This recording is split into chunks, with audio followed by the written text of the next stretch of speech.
So this is Senate Government Operations. It is Friday, April 30th.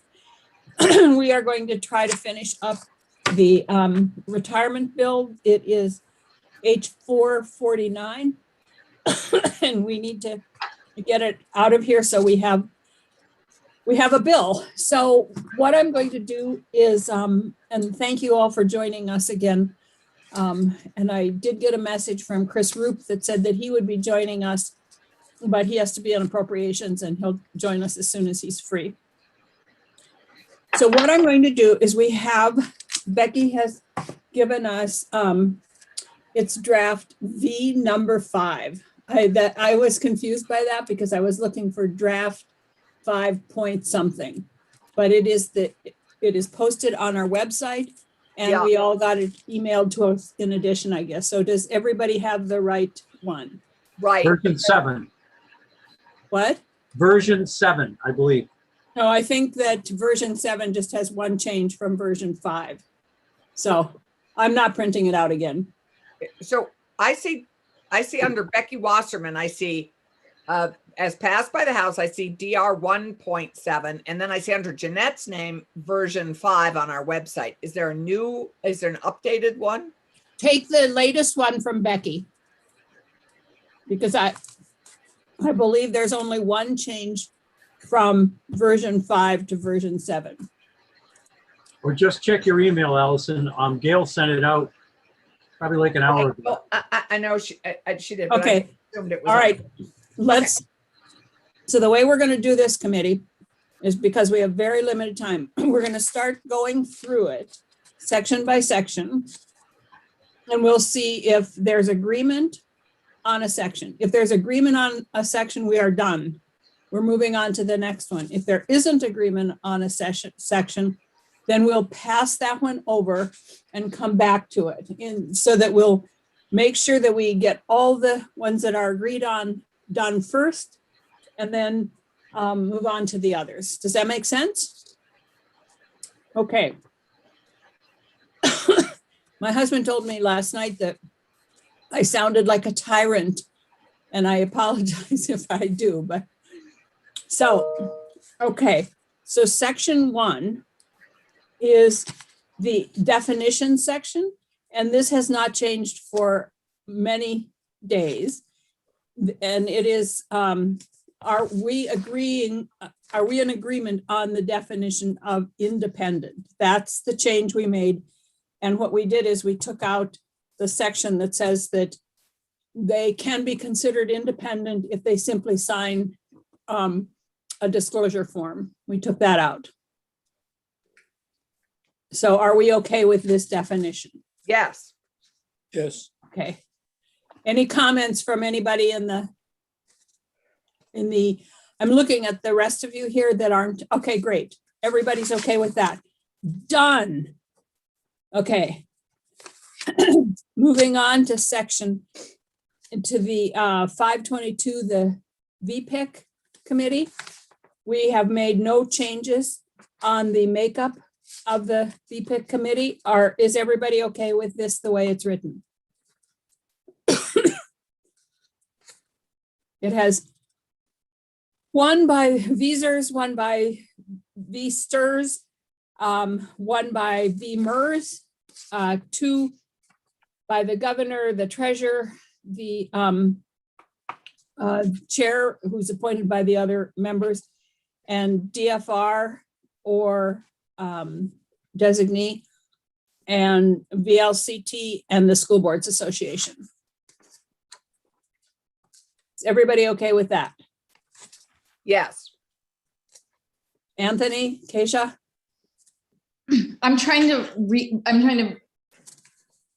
This hasn't changed in a few iterations, but It has not changed at all. okay. We've made no changes to this. Did we in a different draft? Did we, or No. is it the new? This we're talking about the new board. No, we have never made change to the. We've never agreed on a change to the makeup of the Vpic board. So that's it, as it was passed by the House. I need to look at my notes. I thought we made some suggested changes. Well, we made suggested changes, but we didn't agree on them. Okay. So are we in agreement with this, or should I put a question mark beside this one? I would say question mark. Yeah, I would put. All right. I need to sort of review it and sort of. Okay, so going on to the next change we made is that we, under member terms, we said that members and alternates of the commission shall be eligible for reappointment and shall not serve more than 3 terms, provided, however, that a single term served as an alternate shall not be used to calculate a member's total term. Are we okay with that? Yep. Yeah. Yes. But- Okay. We then have a big X. The chair shall not serve more than X years. Any comments there? Can we agree on something now or not? I thought Madam Chair, Yes. I had thought Tom would be okay with 16 years. But Well, I can't remember. We didn't make any changes. So I'm asking now if we have suggestions for changes that we can agree on. Senator Colomar? Thank you, Madam Chair. I believe that we also talked about no term limits. Mhm. And, Yeah. and originally, the House sent us 20 years, as I recall. Right, Yeah. yes. So So where are we with this? I was still Ron? most comfortable if we made it clear we care about this issue, but we're waiting for best practices to come back, recommendations on best practices, and to decide next year. So just to take out the term limit for the chair, period, and let it come back next Because year. somewhere else we ensured that term limits was part of the study that's coming back, or I don't know if Right. we Yes. explicitly said, okay, yeah, then yeah. Yes. Okay, it's part of Tom's, the Vpic study, right? Yeah, we were gonna add that back into the Vpic. they study. are, so back. can we take out the line, the chair shall not serve more than X years, and just say if the chair is unable to perform his or her duty? The committee Yes. shall elect an interim chair who shall be financial expert and independent. Yes. Yeah. Okay, I am a really reluctant yes on that. I'd rather leave it 20 years and not change it from the House and then reintroduce a new term than have unlimited terms for anybody, ever. well, I think unfortunately you are outvoted on that one. I know, I'm hearing you. I just want to voice my concern. My Okay. father, I'm channeling my father. And so the next change that we made is chair and vice chair. The chair of the Vermont Pension Investment Committee Commission shall have the financial, investment, leadership, and governance expertise as required by policies adopted by the commission. The chair shall be a non-voting member except in the case of a tie vote. So do they not count in the 10? Is that what I'm recalling? No, they count in the 10. There are 9, and then the chair makes the 10th. Okay. Okay. I'm fine with this. Yep. I think Yes. I am too. Yes. Okay, anybody else out there have any comments? Okay, great. Okay. So well, I'm going through just the changes that we made because a lot of them, we didn't have any issues with what the House had come up with to begin with, so. So I think the next change that we made On page Was- 13. Page Is what? 13. Page 13. Okay, I think I'm on a different version, but what is it, Senator Colomar? Yeah, it's at the top. It says, make recommendations of best practices and necessary actions to transfer the commission to an independent entity. Oh, right, instead of standalone. This is kind of weird, but I don't have page numbers on my thing. And I have different page numbers, so, but it Is just, there a section? Yeah, Section 3. Okay. right at the end of it. Section 3, little b. It was just a bugaboo of mine. It said standalone, and we'd always talked about independent before, and now we said standalone. So I just asked them to change it to independent to be consistent. That's all. So the page numbers are usually on the bottom right, but this one has them in the top center in case that helps anybody. They do exist. And Anthony, might help if you were on the website under Jeanette, the V5 seems to be what we are going on. Okay, I'm gonna go there because I was working off of the email. I think we can also make it clear what section we're in. Sure. So Sorry, there should be a new draft that I had emailed out to Gail. That's not version 5. So you did, Becky, you were there, and I Okay. had printed out version 5, and I just don't want to print out another full copy since there are so few changes. But also as Anthony just pointed out, when you're following along from an emailed copy, it's all one continuous document and it doesn't have pages. That's not true. Oh, really? You have a different because Anthony. and I- Stay focused. Let's just stay focused here. I'm on the Because website now. Trying to If get we Anthony. if we can identify sections where we are, instead of trying to figure out if we're all on the same place. Page. So I don't think we had any other changes or recommendations around the VPIC at all. The next one, I think, is the task force, section 10.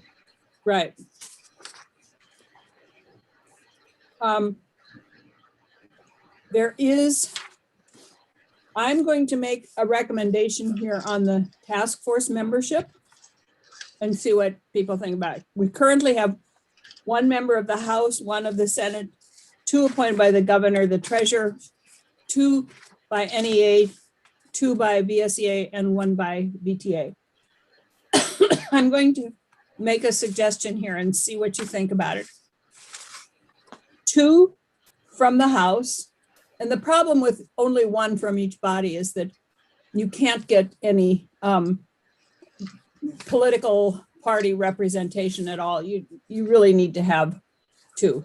So 2 from the House, 2 from the Senate, 2 by the governor, the treasurer, 3 by the NEA, 2 by the VSEA, and 1 by the VTA. And the reason that I said 3, 2, and 1 is because that means that there are 3 coming from each of the VSTers and VTERs, the teachers board system and the state system. So because VTA and VSEA, although they're separate bargaining units, are the same in the same system. So that's my suggestion. Can I just compare it to the initial one again? The initial one was 2 legislators from the You mean governor. the initial one that we talked about, or Yes. the initial one in the House? No, the one we were comparing to, that was the last thing we talked about. That was 10, I think. Is that what's written into here? Is the last one we talked about? I I didn't can even- outline that if you want. Madam. Okay, I see it now. 2 gov. Okay. Yeah, go ahead, Brian. That'd be great. The last one we had was 1 from the House, 1 from the Senate, 2 from the governor, the treasurer, 2 NEA, 2 VSEA, and 1 trooper. That adds up to 10. Madam Chair's recommendation is we increase that, so it's 2 from the House, 2 from the Senate, 2 from the governor, the treasurer, 3 from the NEA, 2 from the VSEA, and 1 from the Troopers Association, which now adds up to 13. So I guess I think what we're doing anyway, what I'm doing is balancing, the idea of increasing the number of people, which we heard just like may or may not add value to the overall conversation, that kind of less is more, with having more legislators, which I was really compelled, Madam Chair, when you said that, it was you and Representative Terry McCaig a while back. I think that feels sufficient to me. I don't know that I think we need that many more legislators, especially since we're now doing a new joint oversight committee with legislators. It feels like a lot of legislators, which. But remember, the task of this is very different than than oversight committee. The task of this one is to come up with a benefit plan that we can adopt that will be the benefit plan going, will be presented to the legislature and will be the benefit plan going forward. So I'm going to put a red mark on this one that we'll come back to it. Okay. Okay. So then the next change we made was around the designation of the appointee by, and I think we can take that out. It's C, it's big C, it's 2C. Upon designation approval, any member appointed pursuant to 1D, and that was the appointee of the HR or DFR. And if we've taken them out, we don't need that. Agreed. Okay. And then here's where we have the potential change. And if you look at, there should be new language that is there right now. That is and everybody's only referring it to as big A.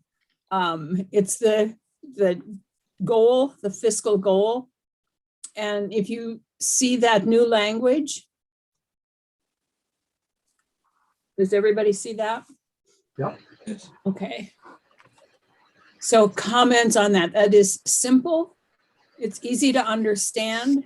It talks about looking at them with the current amortization schedule in mind and getting, coming up with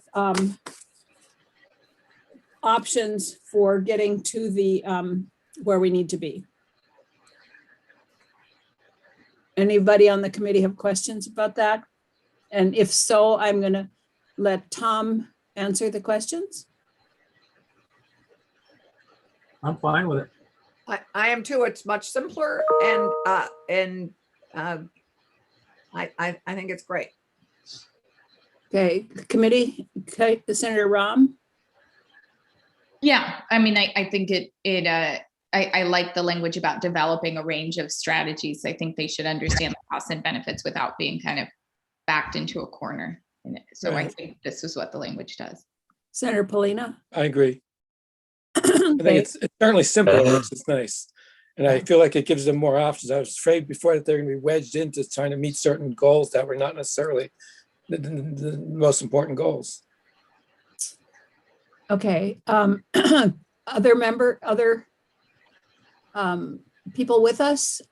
Tom, would you like to address this just to?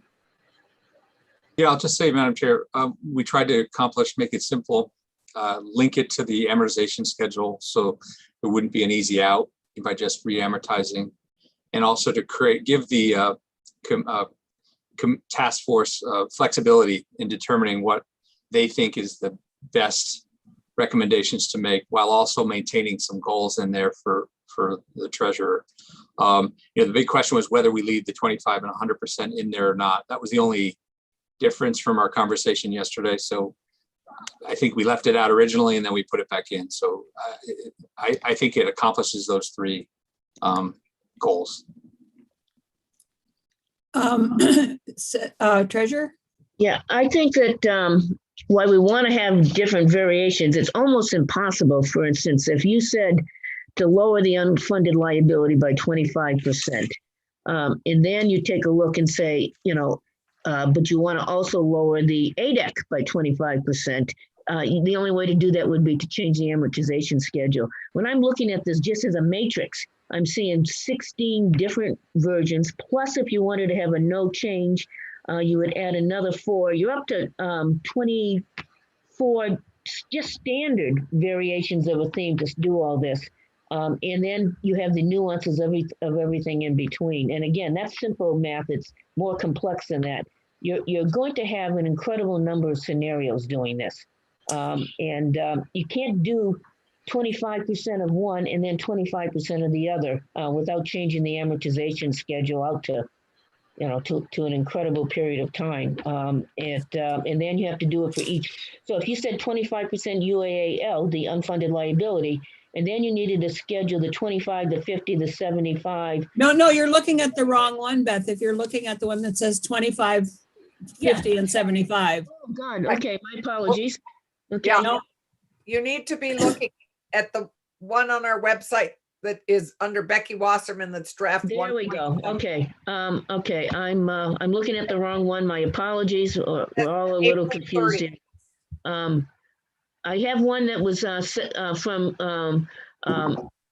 in the chat version. Is that the one I should be using? Yes, it is. Okay, so let me pull that one up. And again, that gets to the point. That would be great. Let me get down there. That's page.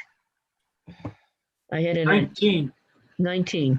And my apologies. I was that was my comment a few days ago, and thankfully we're it looks like we're past that. I'm good with this. Okay, Yeah, thank enough you. said. You're good with it. I am. Okay. Steve, Jeff, Mike, Well, wait a minute. I'm not good with it. Hold on. I'll wait for the treasurer. Okay. So even though you've taken it and made it more simple, if I'm reading this, let me do this again. Develop and make sure I'm reading the right one. I picked up what I think is in the chat. Develop and evaluate a range of strategies to lower the actuarially determined employer contribution and unfunded accrued liability based on the actuarial vest and so on, between 25 and 100% of the size of the increase from 2021. Okay. Am I reading? Okay. And as reported, okay. So now you're only dealing with the UAAL here. Is that correct? The unfunded liability and not the employer? no, it says both.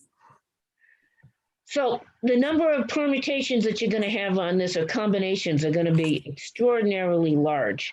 If you started with the UAL and said 25 to 100, then you can take a look at what you would need to do with an amortization schedule. But if you combine these, it simplifies the language, but it gets to the same point, which is that you're going to end up, if you have to do it against 25, 50, 75, and 100 on the unfunded liability, and then 25, 50, 75, and 100. No, it isn't 25, 50, and 75. It doesn't mention that at all. There's no 50 or 75 in there. Okay, it says between 25 and 100%. Okay. Right. All right. I guess it's going to be an incredible number. I'll be fine with it. It's going to create a lot of different variations, but I'm fine with it. It might, or they might magically come up with something. Yep, we'll be fine. Right. Okay. Okay, great. Thanks. Thank you. Jeff, Steve, Mike. Well, I like the language, and maybe to respond to the treasurer's comment there, it does allow for some flexibility for the task force to actually look and see what works or doesn't work. So it puts them in the one thing I don't necessarily like a lot is maintaining the 2038 amortization schedule that was established in 2010. So that's an old schedule, if you will, and we're looking at everything. And I think that ought to be in the mix, frankly. But I think this does give the task force enough room in which to operate. You're right, there are infinite numbers of possibilities, Yes.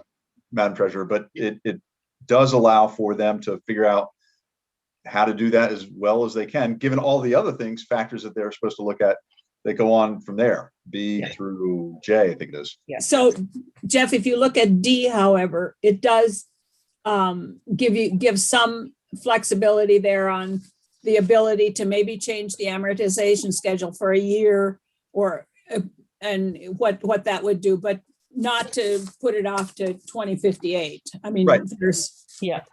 it does give some flexibility. Absolutely. This works. Again, you're gonna have a lot of Okay. iterations, but you can Yep. decide which ones you want to do. It's good. Mike? Very simple. I agree with Jeff. Okay. Steve? I'm not sure I'm looking at the right version of this, but I'm gonna. V7. Yeah, I'm having trouble finding that, but I'm gonna go out on a limb and say I agree with Jeff. It's page 22. I think that's very smart of you, Steve. Take that for the rest of the way where everybody agree with me. I think we'll have a perfect. I think you need to have that carved into something, Jeff. I think it's a little bit like our lieutenant governor said the other day, and I think she's right, that we need to all have t-shirts that say, Senator, could you please unmute yourself? Anyway, okay. The next change that we had then was identifying potential options for limiting the growth in actuarial determined employer contributions to no more than inflation. Okay. Assessing the impacts associated with any modifications to the current amortization schedule. So if we did change that, we would have to, or I mean, if it was changed, it would have to have any impact that would accrue. Yeah. Committee, are you I'm fine with it. okay, Anthony? Yes. Yes.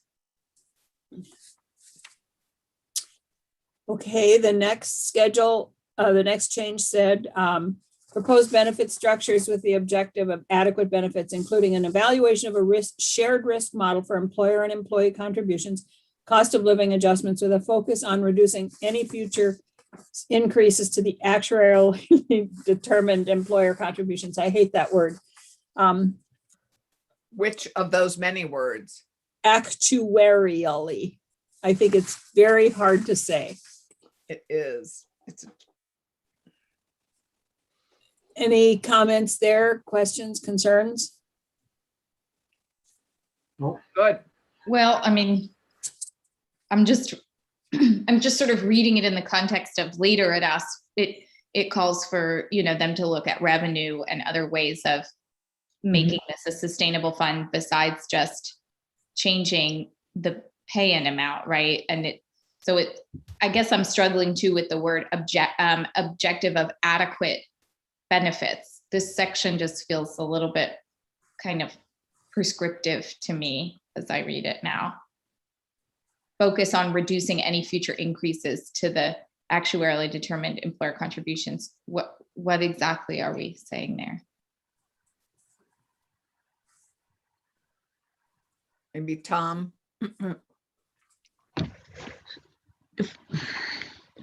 So may I talk to this? Yeah. Okay, so if you're talking, benefit structures, and then what you're saying, a risk shared model that would impact employee contributions or cost of living adjustments. Our thought was, this is a little different than what I saw in the House, but our thought was that you would look out 5, 7 years or whatever. And if you see improvement, for instance, that you would make an adjustment to employee contributions or cost of living adjustments or some other area. So the idea is that at our end was that if you saw improvement, you should give the folks a break on some of the areas of pain. I think that the way this is written now, it says that it goes both ways, that if there is a shared risk model, that if you didn't succeed, that you would look at these as well. It is what's called a risk sharing model, and it's full both ways. Our recommendation was that, to be very candid, that the employees have already done some painful hits, and that we should only be looking at what we could do to reduce those 5 or 7 years out, if in fact we saw improvement. I'm pretty sure that this would not, that it would not fly through the Senate unless it was a shared risk model and there was some attention paid to that. Yeah. can you say more about that? Me? Well, Okay, sorry. I don't, I don't. I mean, it is a shared risk. It isn't just the employees or the employer who Yeah. needs to take if there's a hit, that needs to take the hit. It's shared risk. I believe Yeah. that's. So is And I- anything changing about that? I mean, is there a reason we need to spell it out this way? Is it already shared risk, or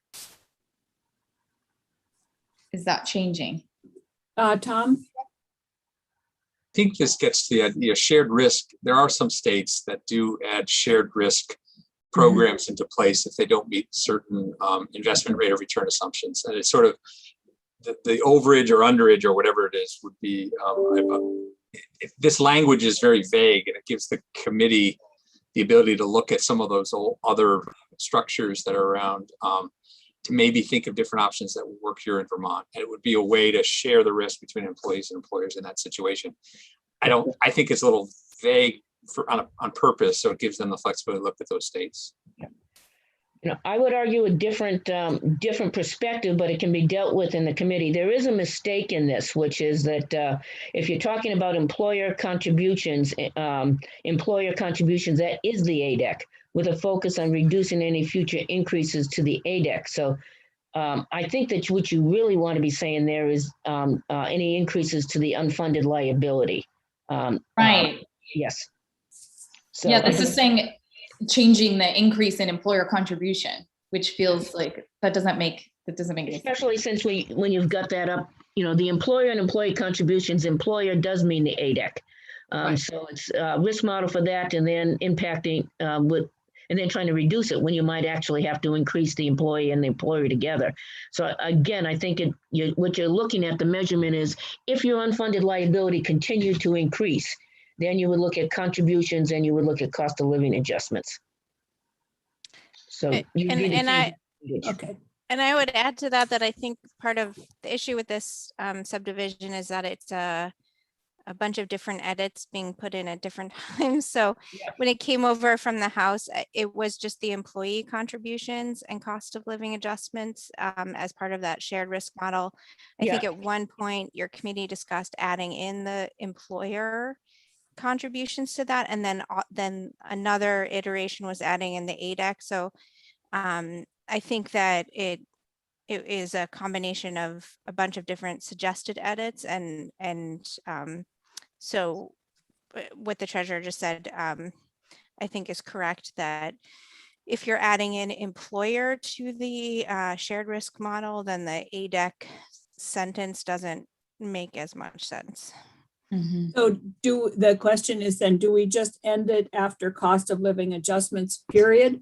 Or do we put with a focus on reducing any future increases to the unfunded liability? Madam Chair, if I could, if you just leave it at cost of living adjustments, you don't have a benchmark on why you're doing Okay. it in a shared thing. So again, I would just change that future increases to the unfunded liability. Now, again, when I'm on Okay. committee, I'm going to argue differently, but that's fine. I would further propose that instead of saying adequate benefits, we say competitive benefits. Competitive with who? Well, adequate for who, right? I mean, I think either that word is really subjective as well. And I think we still need to be in the larger picture of this piece. We're trying to pay attention to, are we still competitive in our region in being able to offer benefits to people? Well, I think that's addressed farther on when we Right, talk but about. saying adequate benefits, I think is too subjective of a statement. Okay, it is the task force that's going to determine whether they're adequate or not. Right. I mean, this is part of their job. That's their job, is to determine whether it's adequate. Adequate is in the eye of the beholder, sort of. Well, So it's competitive. Right. yeah, so it's competitive. I mean, I Yeah, mean, but if somebody proposes 10 something, I know whether 10 something is adequate or not. It's a matter of opinion, but if somebody says 10 compared to 12, competitively, I know that I'm at the lower end. yeah, but Okay, well, I think that Was this, we have to be really careful about thinking about how we're competitive with other places and other states, because they're very, very different. The benefits in Maine, for example, are very different because they're not a social security state. They get no social security, the teachers don't. So that we can't compare ourselves there. We can't even compare the benefits for the troopers with the sheriffs. I mean, they're not, I think we need to stay with adequate here because, and my guess is that you have 6 people representing the unions here. And if they come to a decision that whatever they come up with, what this task force comes up with is adequate, that's the decision they've made. I don't know. But I Becky, think the way wasn't this the original language that came from the House? Yeah. It was, and one suggestion is perhaps you can just take out with the objective of, and without any descriptive words, because I think part of what this task force is doing is that it is looking at all these financial impacts and different benefit structures. And so to try to give a descriptive term of a benefit structure before they do all this analysis, I think would be hard. It's a hard thing to describe before you have the information, I think. So how would you rewrite that? So one option could just say proposed benefit structures, comma, including an evaluation of a shared risk model, rather than try to describe what those benefit structures would be before you have that information. Yep. Okay, that makes sense. Before we move on, I just want to make clear, you said there's 6 labor people on the task force, which is true, but it looks like there's 7 non-labor people on the task force. I am considering the treasurer. It is true. There's 6 labor people and 7 non-labor, but I think that if we start trying to look at philosophical differences here, I'm considering the treasurer a neutral position. I know that nobody is actually neutral, but I'm considering the treasurer here a neutral position. But we're going to go back to that. We're going to go back to it. Yep. This might be what we spend a long time on, I have a feeling, today. Okay, so Becky, we can change that to proposed benefit structures, including an evaluation of a shared risk model for employer and employee contributions, cost of living adjustments, with a focus on reducing any future increases to the unfunded liability. Is that the way it would read? Yes. Is it the correct term, the unfunded actuarially accrued liability? It's the UAAL, so the unfunded actuarially accrued liability. Okay, Nice, Becky. we need to get that term actuarially in there somewhere. Yeah. Okay, all right, thank you. Okay, If my grammar's off on actuarial and actuarially, we'll correct it. and welcome, Chris. I didn't see that you had joined us until this moment. So, Thank you. I apologize for being late. okay, so I think the next change that we had made was how proposed benefit changes for new members may reduce the impact of future actuarial assumption losses. Madam Chair, I know Yes, that I'm just speaking out of turn, but if you go to the one right under that, line 18, an estimate of the current, I know it's there and it hasn't been negotiated, but there is an issue with that. An estimate of the cost of current and any proposed benefit structures on budgetary pay-as-you-go and future accrual basis. If this is just pensions piece, the pay-as-you-go should not be in there, because the last thing we want to be suggesting is that we start doing pensions on a pay-as-you-go basis instead of a funding basis. okay, that's fine. This is the way it came over from the House. I don't think we even addressed that one, but so we'll cross off pay as you go. Yes, please. Everybody okay with that? Really good at that. Okay. Thank you. So the one that I just read with the new members. Fine. I'll wait till you finish with your folks. Well, Good. I haven't heard anything from anybody. Okay. You're on H, right? And we just got rid of pay as you go.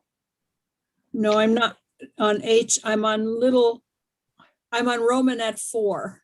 Oh, you're on Roman at 4. I thought that we were talking about pay as you go. Oh, it's up above. Okay, got it. In Roman at 2. Got it. Yep. Okay. I don't hear any. Beth? It's complicated. I guess it can be done. You have to do something called an open enrollment. It's expensive and it's inaccurate, but we'll figure something out. Never mind. We'll go. If you could just give some another option to work on. Sure. Yeah. Steve Howard, are you trying to talk? You are muted and I haven't heard anything you said, but I see your mouth moving. I'm just trying to figure out where you are. I've lost track of where you are. Okay, we're on the top of page 21.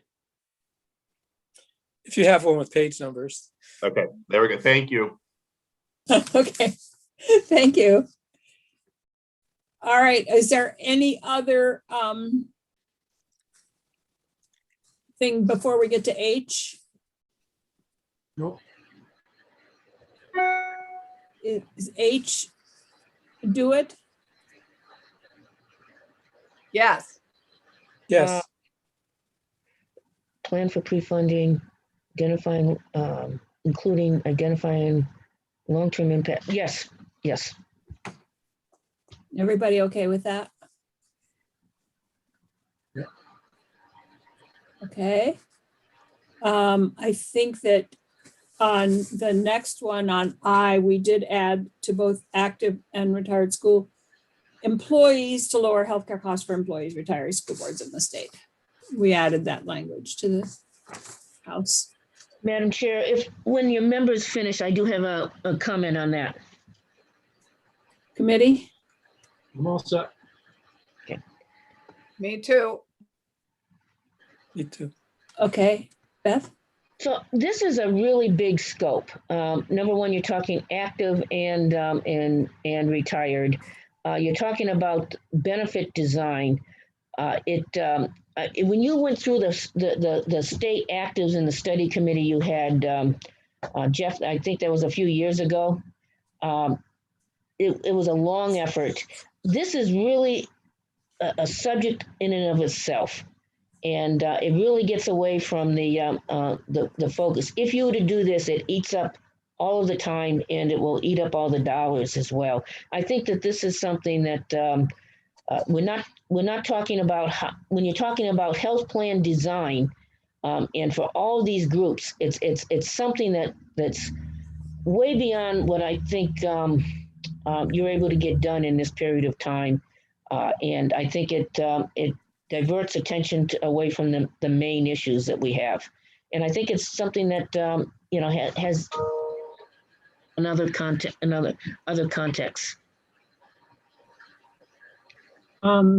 Committee and others? I don't know what to say about it. I mean, it's part of the benefits, isn't it? Isn't that what they're supposed to be looking at? Well, I think what it's asking them is to look at completely new ways of doing it. Like, should we, I can't even think of innovative benefits designs, but we're going to have concierge. People are going to pay a certain amount to a doctor for concierge. I think that's what it's called, healthcare. Or we're going to have our own. We're going to institute our own doctors in the state, and they're going to treat all our state employees. I mean, I'm trying to think of innovative health plan designs that.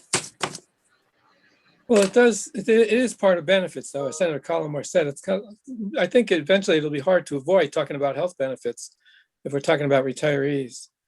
Right. And what it says there is it says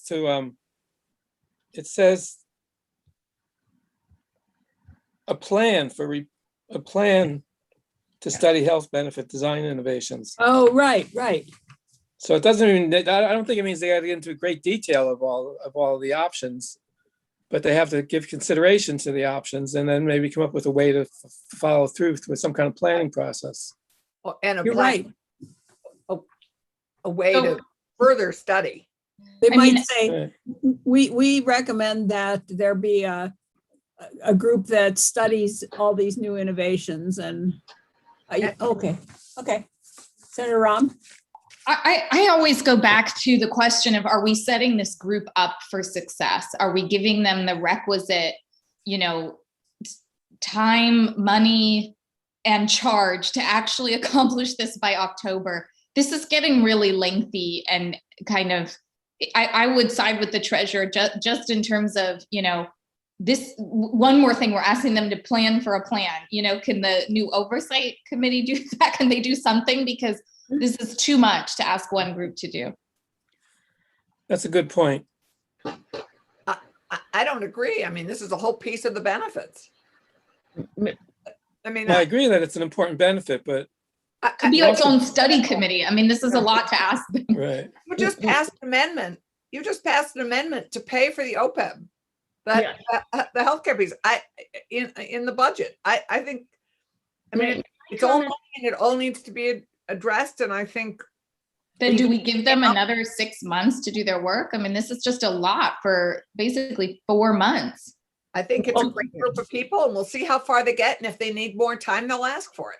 Maybe what we do in here is just somehow make it that clear that they're not going to necessarily be studying the innovations in health benefits, but that they're going to suggest a way to evaluate them. I'm not sure. I think that's my understanding, is that what they'll put in place is a way to stay current with healthcare innovation and that they may or may not want to be addressing in the future. I don't think it's to come up with the plan in the time frame we have, Keisha. I think it's to put in place a way to stay current with healthcare innovation or healthcare benefits. And who knows, we may have changes at the federal level that would make a lot of this, we may end up with a single payer system at some point. Exactly. I mean, I think we're not smart if they write that, great. So Becky, is there a way of wording that so that it's clear that they aren't going to be studying all of these, but are going to kind of say this is something that needs to be addressed as we go forward? If I may, Yes. Madam Chair. Yes, please do. This is about teachers and retired teachers. We operate a little bit differently than the state employees and the troopers. So that's why, in some respects it's there, because we are different than they are, and that's to explore that. So I think the idea would be to have this task force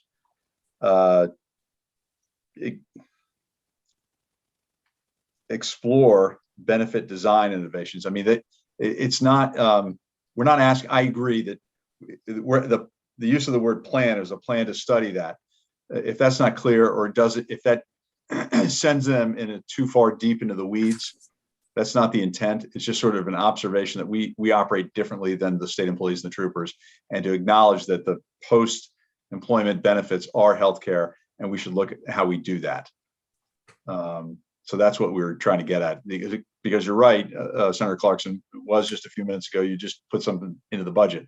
It's just part of the package. So Rather than a plan, would you want to say evaluating health benefit design innovation so that they're not coming up with? We don't want them to. Yeah. Madam Chair, if I could speak to this again, please. Yes.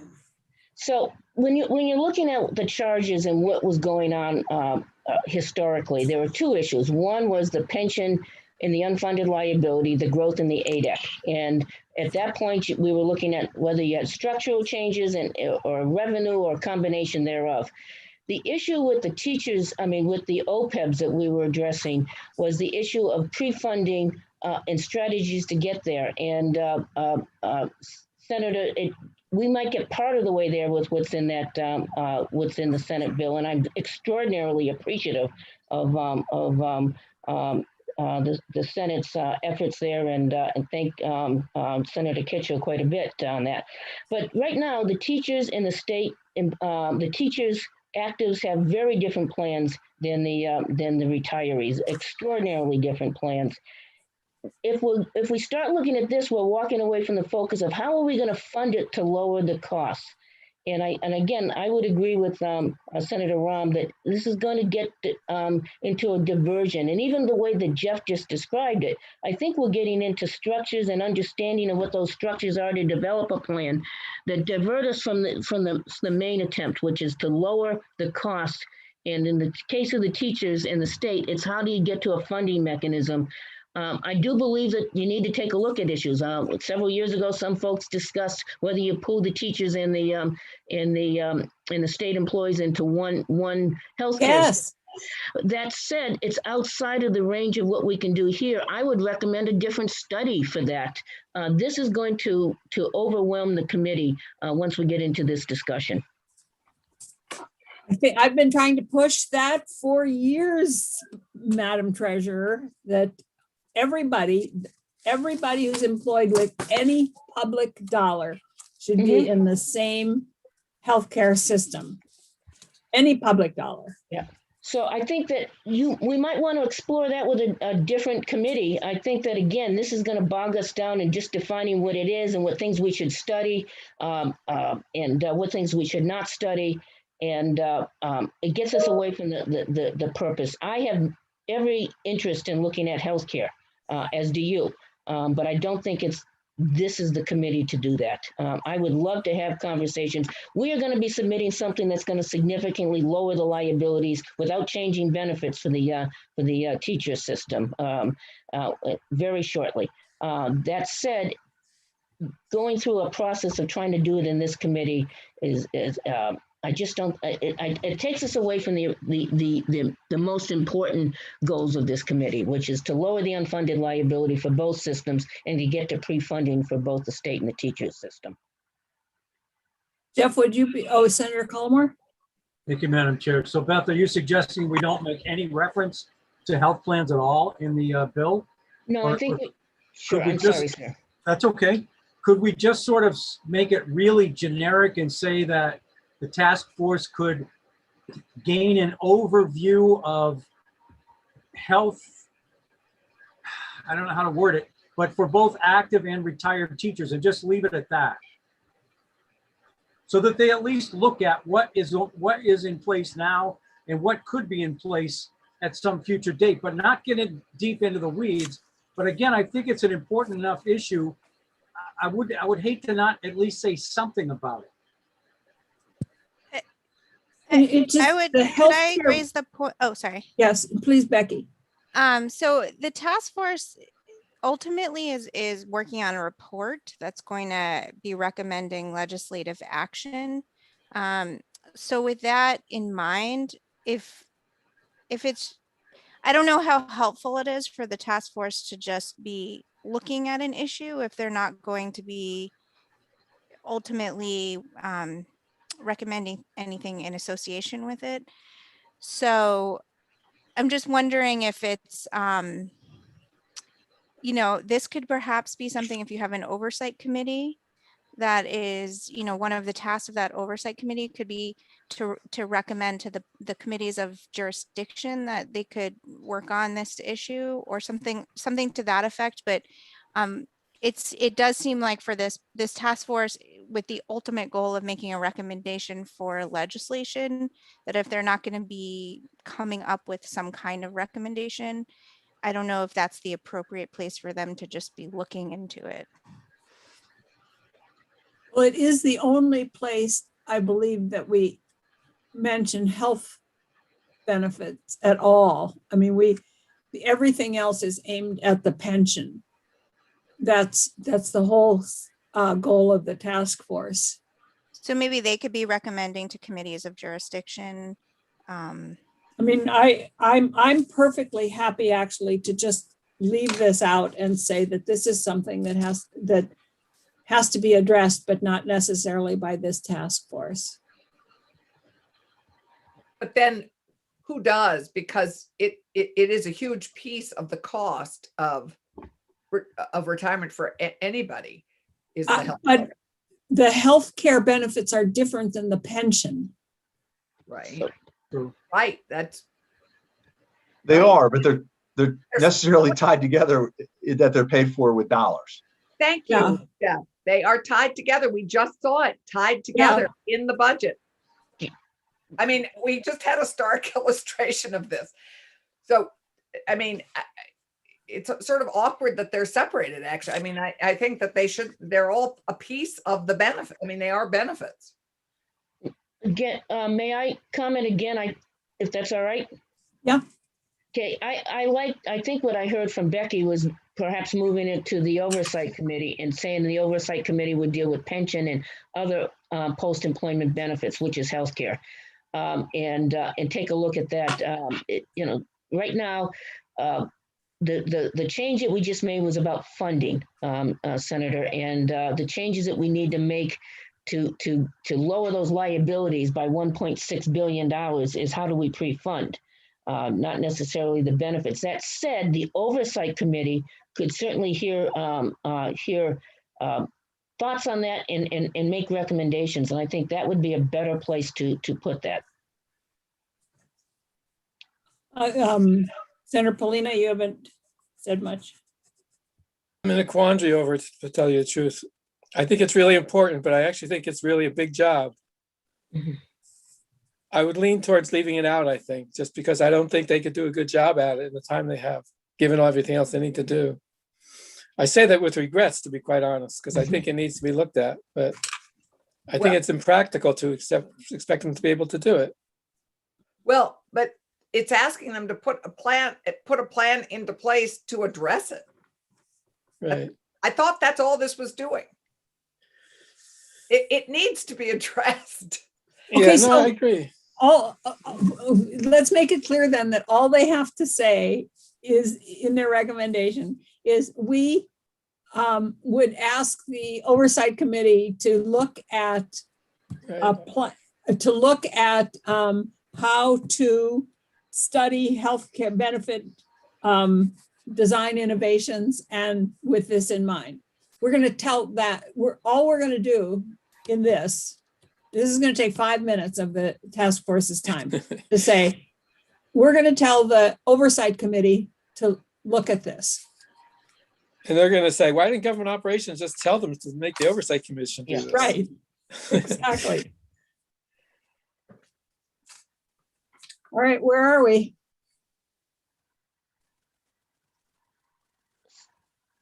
I guess as long as somebody does it. We're on page. No, we know where we are. I meant, Oh, okay. where are we in making a decision? I said where I was. I think I'll agree with Senator Polina.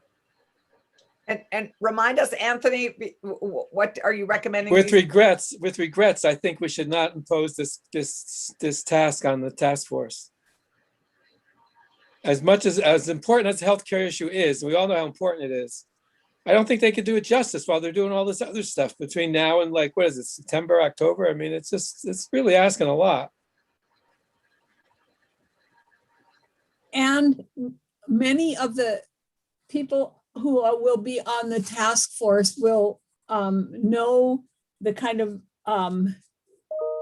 discussion that has been held here. And I'm sure that the NEA will make sure that somehow there's a recommendation that somebody look at this. I also think that it's pretty unlikely that this task force would meet and go through all this stuff and never consider healthcare. It's going to come up in their conversations without a doubt. Right. So they may decide to do something about it, but we're just not telling them if they have to come up with something specific. I Right. can't imagine them going through this whole process and at the end of it saying, "Oh, we forgot to talk about healthcare." And so Jeff can tell them, okay, you should make a recommendation that, It came from us, and I'll just be honest with you and say that, I mean, it's because healthcare is such a big component of the puzzle. Yes. And it sort of felt like we're ignoring that big piece. particularly as it relates to the educators, because we operate differently. And so it was just a thought, if they're looking at overall benefits, the pension, healthcare is part of it. Certainly we will advocate to the task force that they look at about creative and innovative ways to offer healthcare that for actives and retirees. You know, it's been a big source of discussion in the State House for several years now, we all know. So it was trying to put into play and have them look at it. But I understand numbers well enough to know. What if we just said, I don't want to backtrack, but what if we just said that we asked them to consider alternative health benefit plans? Wow. That's telling them to do it. I Okay. honestly think that we should just leave it out and tell that, and that it will come up in the conversation, as Jeff said, and the members of who are appointed by the NEA will make sure that it comes up in the conversation. Well, or you could ask them to consider address how we integrate healthcare benefits into the whole pension system. I mean, how do we do a better job of that? And because one of the challenges now is they're not integrated, right, Jeff? I mean, they're kind of separate, and they're completely a part of it. So the question for me is, how do we better how do we better integrate these two things? And I do think that's something this task force could look at without it bogging down, because it's a major cost, and we need to deal with it. And it's only increasing unless we can do a better job bringing it under cost containment, unless we can figure out a better way to deliver healthcare at a reasonable and sustainable cost.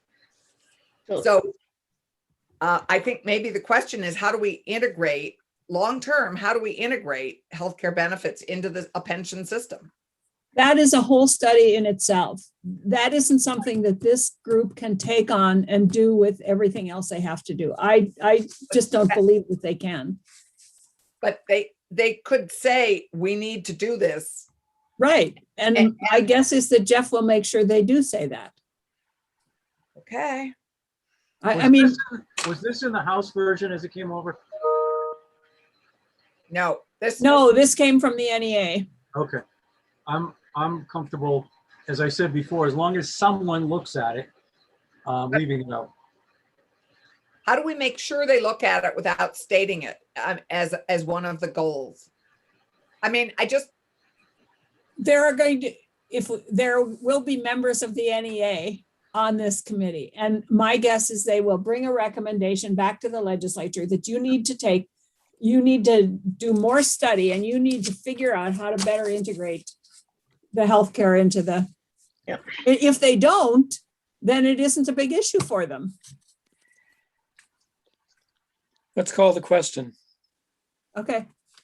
We can't do that in the Senate. I know. Okay. All right. But where are we? Senator Rahm told us we could do anything we wanted. So Obi, I'm just channeling Obi. I think that if it's a conversation we need to have, we should ask them at least to make a plan for how we have that conversation. That's all this section is asking. Have a plan to have that conversation on how we integrate in a sustainable fashion healthcare into a pension system. I'm sorry. You could make it one of the you could make it one of the duties of the Oversight Committee. Absolutely. Right. And that's what the treasurer suggested, I think. Yes. So we could add that. So can we take it out of here? Yes. As long as it's somewhere. Okay, take it out. Gone. Jeff, we're leaning on you for that conversation. All right, let's go on to Jay.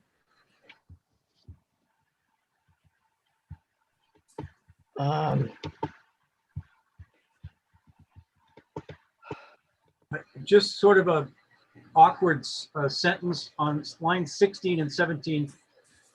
Economic and economies are both in the same sentence. I think if you just said evaluating the intermediate and long-term impacts to the state and local economies, or say economic impacts, it just seems like doesn't need to be said twice. Yeah. But I think, oh, right. Yeah, I agree with you. I'll delete economic in front of the impacts. I think that reads better. Yeah. Thank you. That reads better. Yeah. Any other issues with that one? Everybody okay with that? Yeah, Yes. the other thing is, and at the risk of not being very popular saying this, lines 19 and 20, after spending power, if you're asking them to take a look at the retirees, why do you have to say retirees who identify as females or people with disabilities? I mean, I understand the emphasis there, but aren't you already saying that by saying all retirees? It just seems, I don't know, maybe I should just let it go. Where I actually, do you see all retirees? it says Oh, their potential effect on Retiree spending power. Yeah, retiree spending power. It doesn't say all. Okay. I think this is just, as Jeff has said, we know that the vast majority of the NEA retirees are female, and a huge percent of retired women in the state live at poverty level. And I think they are actually a special group that need to be addressed in some of this. I mean, it's been called out in the yeah, you know, the whatchamadoozy for change, the women's commission. What's it called, Keisha? I'm totally forgetting. The Commission on Women? Yeah, the Commission on Women. But what's the change? What's the Oh, change the story. Change the story? It's been called out and really articulated well in Change the Story. I think that Brian's point is that it says including retirees. If we want to put special emphasis on them, then we have to say that. It's potential effect on retiree spending power, including. If we want to have a special emphasis on women and people with disabilities, then we have to say that. We can't just say including women and people with disabilities. And I'm not sure what. I see what you mean. And just say, especially. Yeah. Steve, did you have a comment? I see your little yellow hand up. Thank you, Madam Chair. And I apologize. I don't have a comment on this, but unfortunately, I'm going to have to swap out with my colleague, Tom Abdelnour. I'm scheduled at 3:30 to get my vaccine. Ooh, yay. I just, if I could just state two important things for the record before I go, not on this section, but VSEA strongly believes in a 50-50 balance on the task force, and we would hope that you could add another labor seat there. The only other thing I just wanted to put on the table is, in the last meeting, we had stated some concerns about the Oversight Committee. We have had those concerns addressed, and we no longer have any opposition to the Oversight Committee. Oh, thank you. Thank you. Good luck. I will be turning it over to Tom Abdelnour, And there's Tom. On my way to get my vaccine. Is it first or Get your second? sleeve rolled up. Yeah. Steve, is it your first or second? Second. Oh, hey. All right. So are we, I mean, how do we want to address that? Do we really want to have this task force spend time trying to determine the, I guess this is something else that we need to address, but is this the task force to do it? My feeling is you end the sentence with spending power, period. Knowing that the folks that are on the task force are going to be well aware of some of the things we've already talked about, and we leave it to them to sort of focus on folks that they really think should be focused on. It just seemed to me to be kind of a weird thing to add. We could take a vote on it. We could have more discussion. I'd love to have Jeff weigh in, because it's actually a huge percent of Jeff's retirees. Right. So, and they are a vulnerable population, I think. Right. I mean, and I think I testified to this a few weeks ago now, or whenever it was. I remember being in Senate Gov Ops 15 years ago, sometimes in the early aughts, where we had to, as a state, elevate teachers' pensions because they were so far below the poverty line, and the vast majority were elderly women.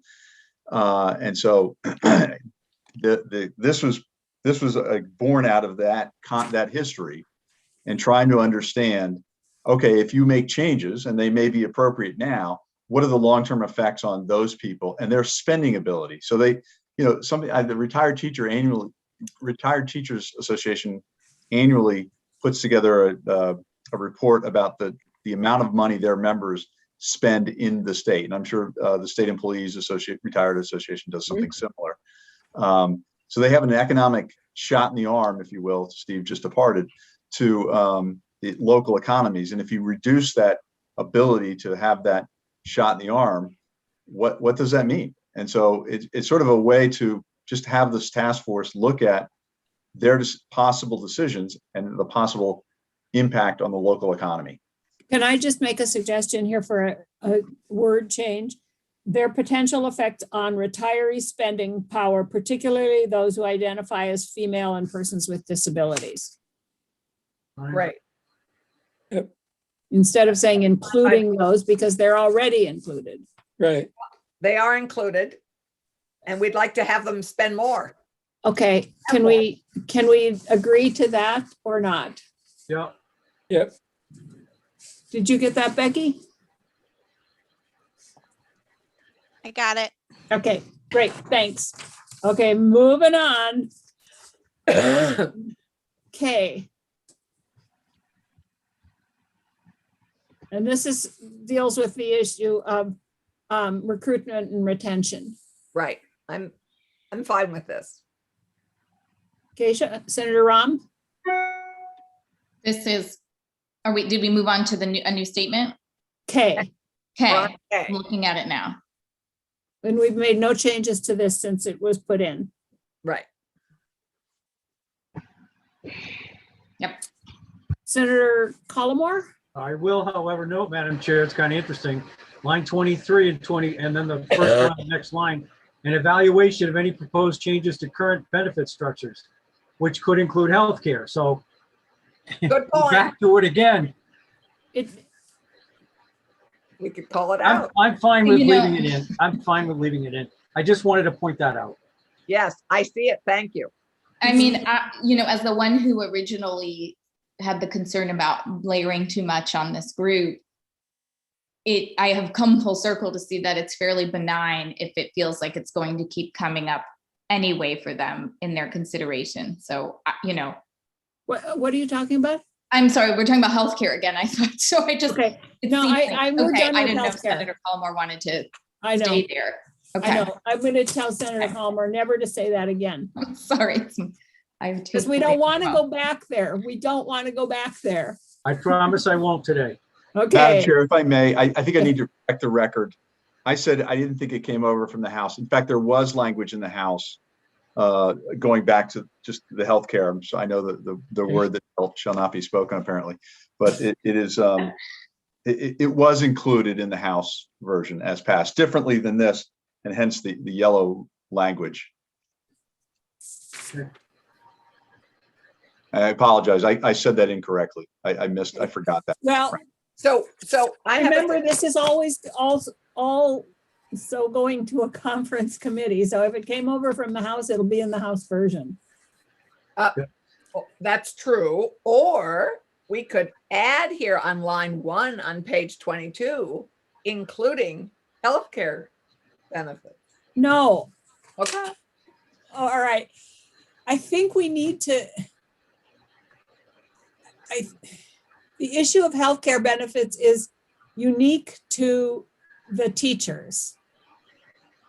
And I think we need to acknowledge that that is a unique issue that needs to be addressed in a very thoughtful way. But it isn't, this task force is dealing with the whole, how we pay for this and how we get to there.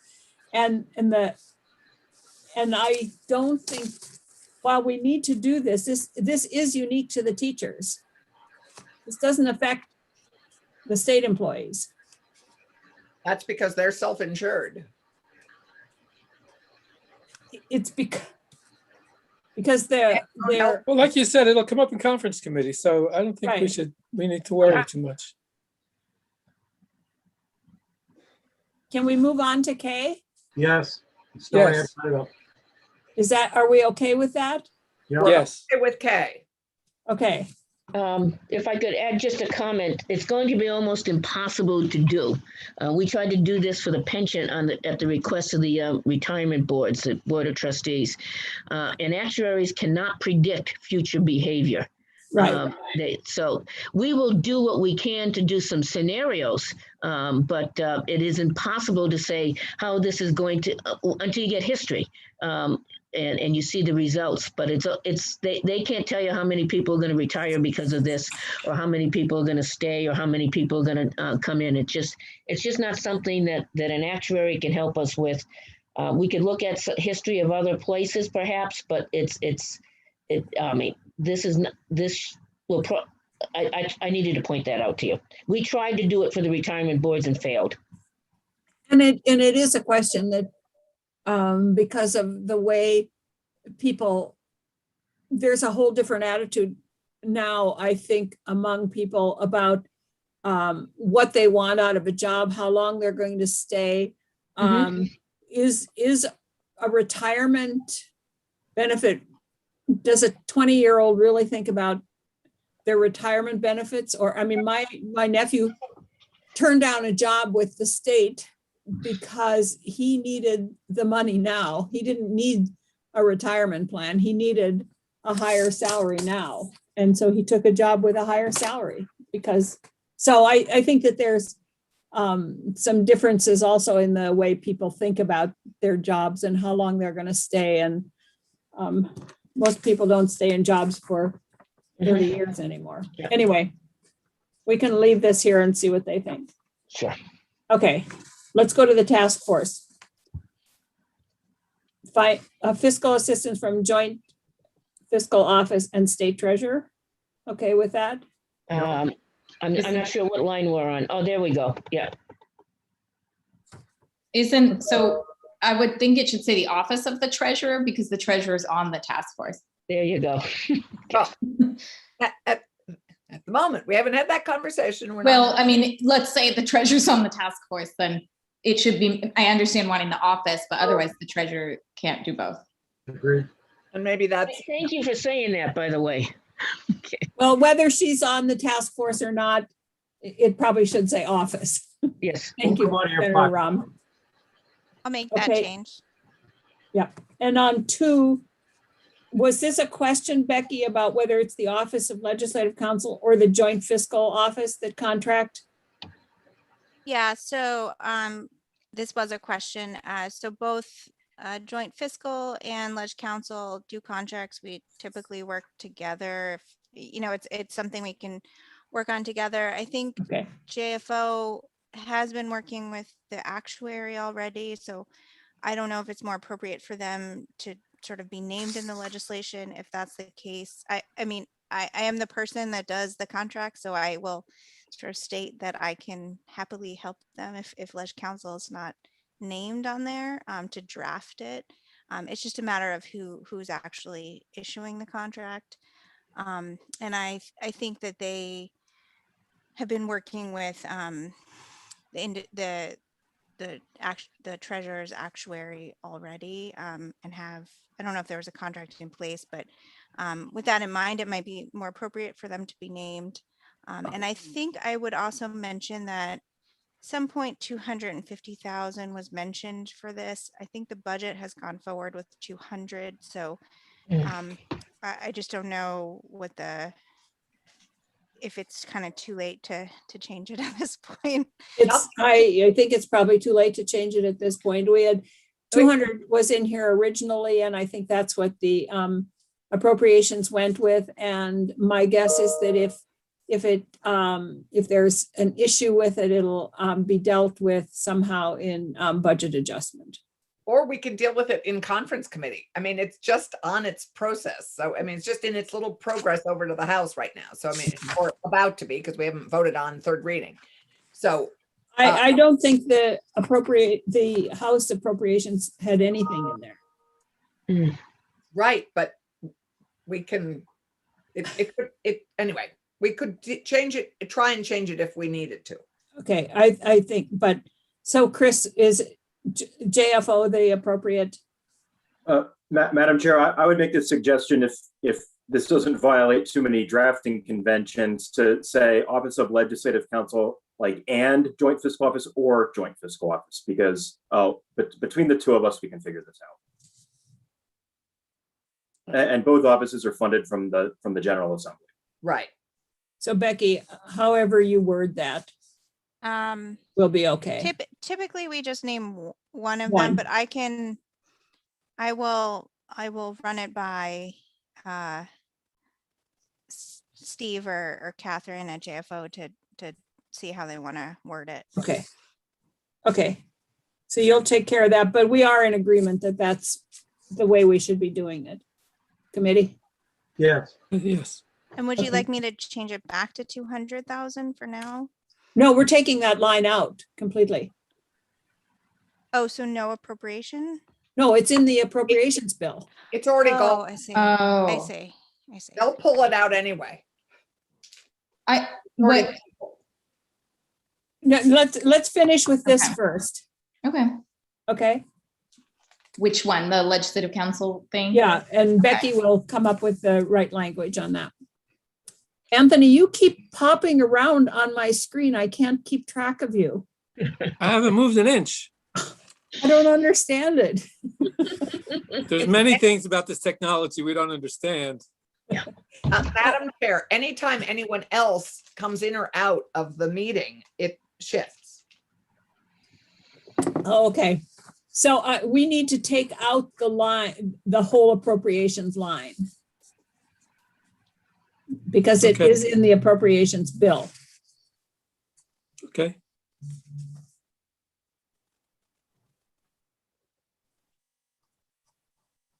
Can I Yes. say something about that? Now, so we're talking about the appropriation, right? Yeah. I appreciate what Senator Clarkson said in that I know it's live in the appropriations bill that we passed out of the Senate.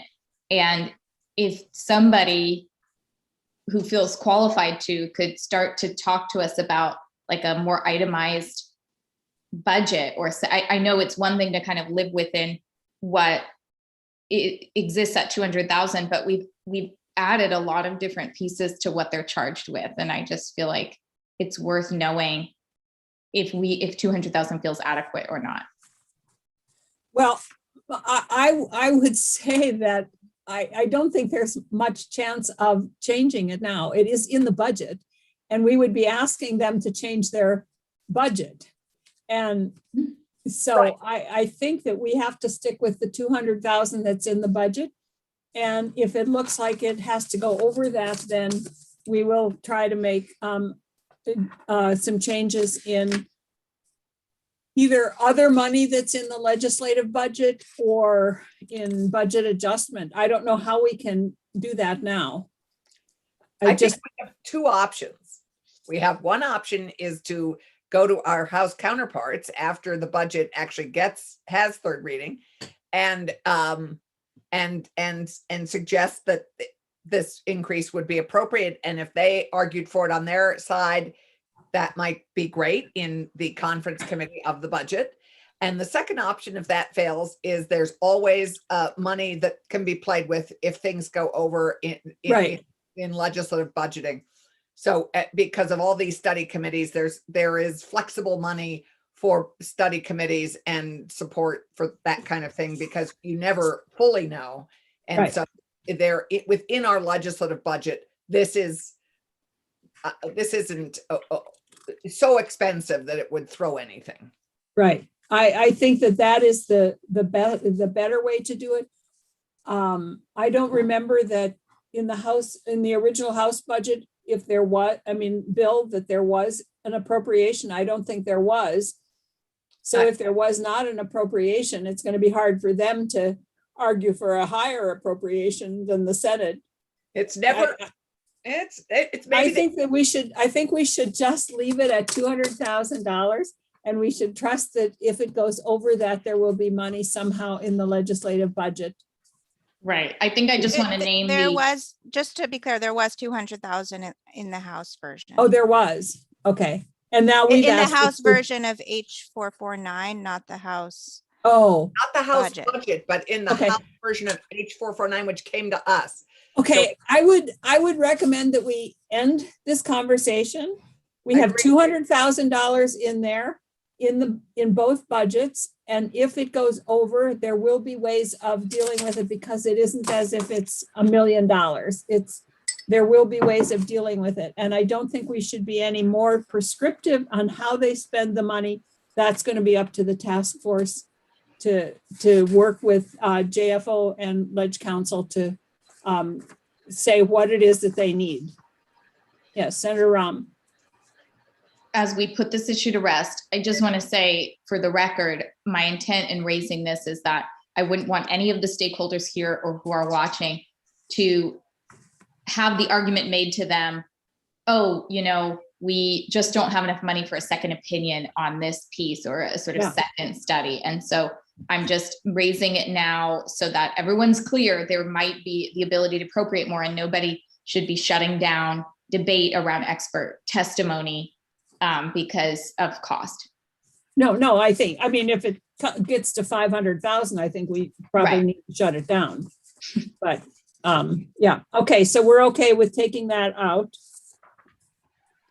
And let's go to the Legislative Oversight Committee. And we heard from VSEA that they're okay with that. Committee members, where are we? No, we're at the top of page 23. No, I didn't mean where are we in the bill. I meant where are we with the Joint Oversight Committee? When I say where are we, I don't mean where physically in the bill. Well- I mean, where are we in terms of our agreement or disagreement with the issue?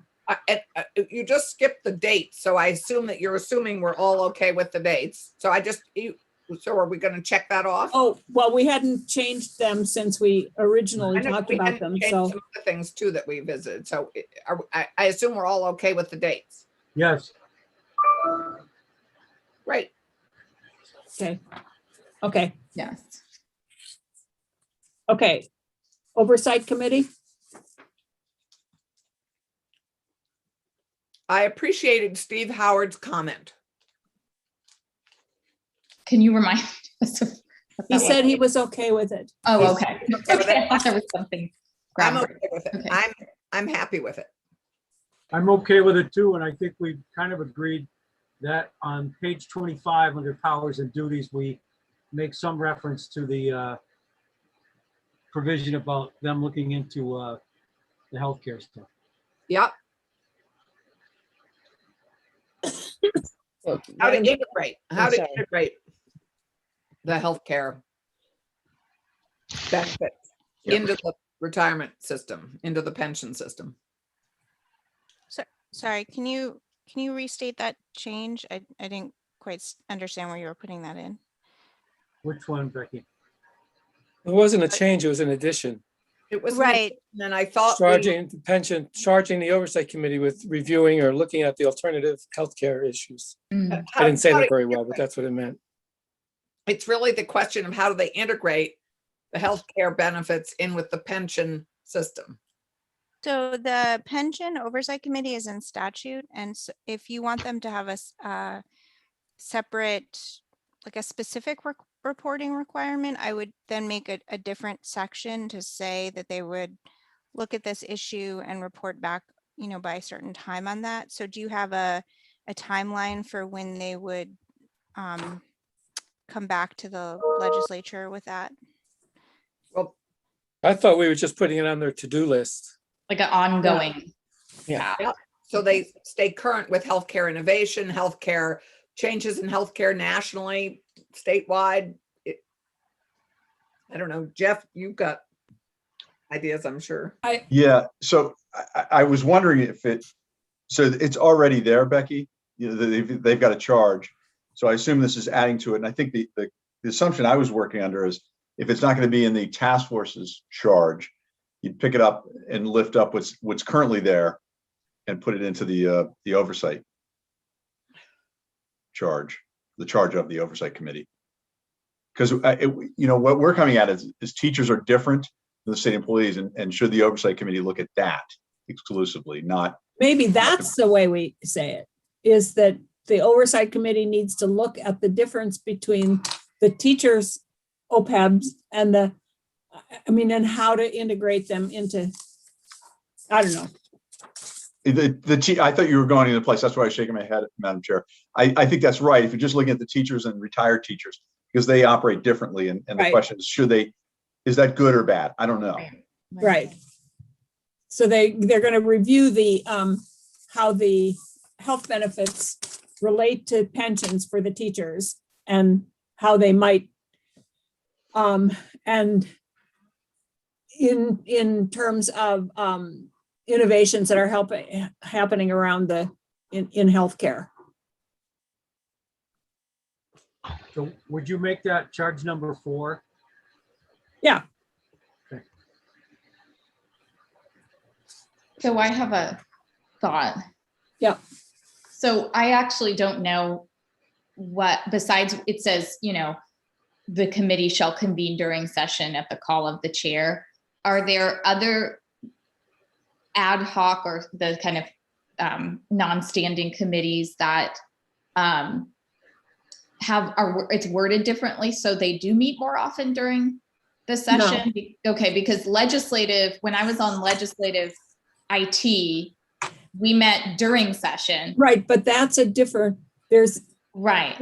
I just think it's valuable if this committee meets during session.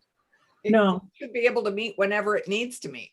But I think that I think that oversight committees don't, because during the session, we're in session and we're the group that addresses this.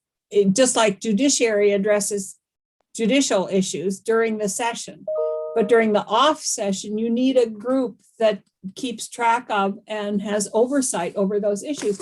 If we start, I think it's very, except for things that specifically dealt with like legislative IT and legislative management, whatever that was when we were dealing with hiring an HR person and that kind of stuff, that does meet during the session. But oversight committees and other committees, just you would, first of all, it would be impossible to have Senate members sitting on other committees that meet during the session. It just is impossible.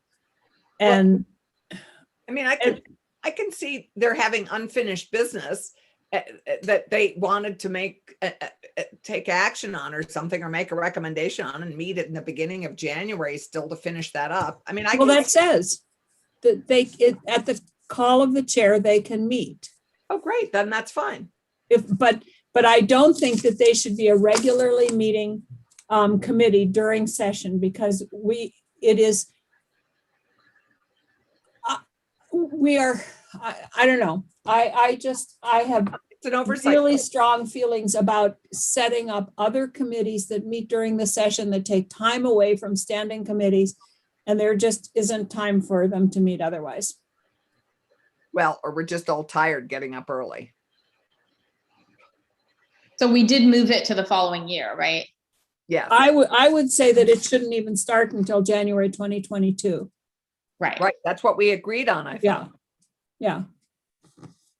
I mean, I still find it to be then kind of like a confusing and extra layer, but it's not the hill that I will die on. For the record, I still don't get it, but if it adds value, great. Well, there are many. There's the Boards and Commissions Sunset Committee. There's the Government Accountability Committee. There's Judicial Oversight. There's Child Welfare Oversight Committees. Those committees meet during the off session to make sure that things are. I've heard that they meet. I haven't heard that they've like changed any conversations materially. I think they have. Yes. I think, hugely. I mean, Justice Oversight saw our whole mental competency. They're all very active in the off session. They all make a lot of. I mean, wait till you serve on one. I mean, Sandy. I've only heard that the ones that are left are pretty active and pretty thoughtful. Brian chairs the Government Accountability Committee, and we meet at least 5 or 6 times during the summer, and we have done many things He is also on the Boards and Commissions Sunset Committee with me, and we have eliminated something like, I don't know, 80 or 90 boards and commissions. That's what H122 is. It comes from that committee. Yeah, you should get the list and ask people who serve on them, because I think everyone who serves on those oversight committees feels they're pretty. I'm And- sure people who serve on them too. Senator Rahm, I know that you feel, but you were appointed to the to GAC, and there has only been one meeting since you were appointed. So that's why you've only been to one meeting, because it only met once since you were appointed, and it doesn't meet during the session. And it will meet 5 or 6 times over the summer, fall. I Okay. worry that I don't know who's coming in to speak to that group. I don't know if it feels like people whose pensions are in question should be watching it all the time. It just feels like a more of something that would produce anxiety for people than make them feel like, wow, the legislature is really watching this, because I just don't know what their authority will be at the end of the day. So that's still my concern, but I'm still voting for the bill, and I'm not advocating that you take it out at this point. I would hope this would give people more confidence that actually the legislature is going to be more thoughtful and stay on top of these issues more consistently. That's how I view this. Yeah, me too. I think that's what oversight committees do. And the oversight committees have no authority to make any changes. They just They're not gonna say, okay, now we're going to decide that we're not going to pay for, we're going to increase the copays on primary care. They can't do that. Even if they wanted to, they can't do that. They just make recommendations. They just keep, and I can tell you the Mental Health Oversight Committee was really valuable when we were going through the mental health plan for the state. It made sure that the retreat was part of the plan. It made sure that there were step down beds that were part of the plan. It made a huge difference. So anyway, Chris. Thank you, Madam Chair. I wanted to raise one point to maybe help clarify this conversation a little bit. The treasurer has noted in prior hearings that her office provides a lot of reports to the General Assembly about the pension systems. Some of those reports are timed to land when the General Assembly is not in session. So the annual evaluation reports, which are probably the best opportunity to sort of take a read on what's going on with the pension fund, those land in the fall prior to the legislature coming into session. So I would imagine that those are the types of things that this oversight group would focus some of their attention on whenever the legislature is not in session. Thank you. That was very helpful. Madam Chair, I don't have a raise hand thing, but if I could talk to 2 issues. Yeah, I'm gonna limit this conversation because we have got to get back to the, unless there's something else that needs to be done about the oversight committee. Well, there are 2 issues. One is, and I have no trouble with the title oversight, but when you talk about exercising oversight over the Vermont state employees, the word oversight means control, manage, supervision. And I know that's not what you're trying to do. That's what the word means, okay? If you take a look at what a board of trustees do, they have, as I mentioned at the last meeting, 2 areas of fiduciary responsibility set up by the IRS. I like the word oversight committee in the title. What I'm suggesting here is for the purpose of receiving reports I'm not sure, receiving reports on the activities and the status of the fund or something. I think that if you say oversight there, you run into an issue of you're running afoul of the definition of a board's fiduciary responsibility under the IRS. This is a different board than some of the others that you have. We can change the wording here, leave the oversight there, but change the wording here so that it doesn't suggest that the legislature could intervene in the board's decision-making process. I mean, you definitely have decision-making around benefits, you know, and all, but getting into the issue of the sole fiduciary responsibility, the exclusive benefit rules that the IRS has. So I'm thinking just a wording change there would help. And then What word would be changed? for the purpose of, instead of saying exercise oversight, for the purpose of receiving reports, receiving a report on the activities and status, activities of the retirement boards and the status of the funds or something along that line. And I would also recommend including that every year that the board chairs and the treasurer do an annual report to you folks. Well, okay, I guess I will ask Becky if that makes sense, but I think if we limit it to them just receiving reports. No, That- you review, make recommendations. And providing and working with and providing assistance to other legislative committees. Yeah, that's fine. I mean, I Becky, would can we actually change just, that? I would just suggest just saying there's created a joint legislative pension oversight committee for the purpose of working with and providing assistance to other legislative committees on matters you go. related. That's So that Okay. you're just avoiding, because I think it's saying the same thing in the Good. second part of the sentence without Thank you. trying to, Okay. Yeah. you know, go Yeah. into too much Yeah. detail Okay. on that. Yeah, I didn't want to run afoul of the IRS. I try to avoid that in all things. Good idea.